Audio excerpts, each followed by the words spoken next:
Anki, nous sommes Bonjour. à l'intérieur du Musée de l'Homme, au cœur d'une exposition, une nouvelle exposition qui est consacrée à ton travail. Alors la première question que je peux te poser, si le poète a toujours raison, comment l'artiste que tu es voit-il l'avenir de l'homme? Il est aux frontières de l'humain, il est au bord du précipice. L'humain est au bord du précipice comme il a souvent été. Alors il a toujours réussi à se rattraper, à renaître. Donc voilà, c'est un épisode de plus. C'est pour ça que l'expo convient très bien, le titre de l'expo convient très bien à mon état d'esprit et à l'état d'esprit de l'humanité aujourd'hui.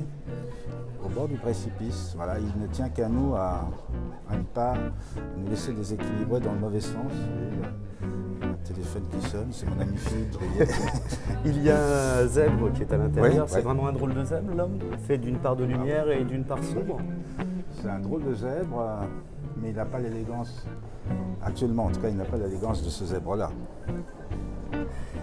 Alors, la science est très présente dans ton travail. Est-ce que la science peut sauver l'homme?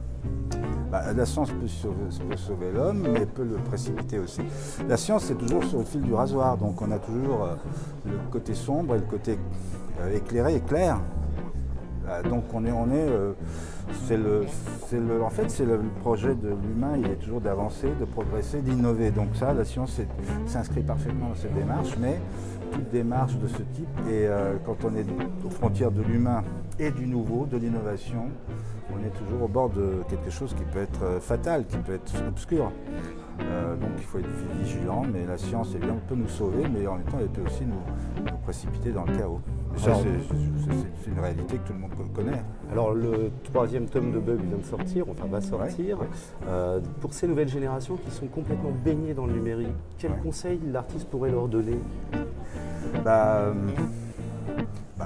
En prévision du bug qui les privera de tout ce qui est numérique, de se tourner peut-être un peu plus sur le papier, sur les livres, essayer d'en garder quand même sous le coude, un peu sous le bras, les cacher un peu dans des bibliothèques. C'est pas honteux d'avoir une bibliothèque, parce que ça peut servir de revenir sur de la lecture imprimée sur papier, parce que effectivement le numérique c'est génial, j'adore moi-même, je m'en sers énormément, mais c'est volatile et ça peut disparaître.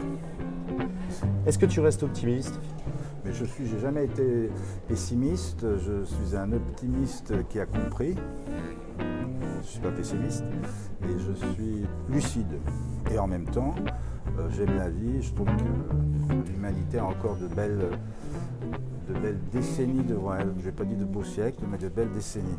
Donc l'artiste a encore beaucoup de choses à dire par rapport au monde qui l'entoure? Moi je dis simplement les choses que je ressens, je m'amuse un peu de mettre mes personnages, les humains, dans des situations un peu inédites, un peu étonnantes ou un peu probables aussi. Dans la prospective, il y a toujours cette idée de quelque chose qui est possible, donc j'aime bien jouer avec ça. Je ne suis pas dans les imaginaires débridés volontairement, j'ai besoin de la connexion avec ce qu'on est aujourd'hui et ce qu'on a été hier. Merci Anki. Merci.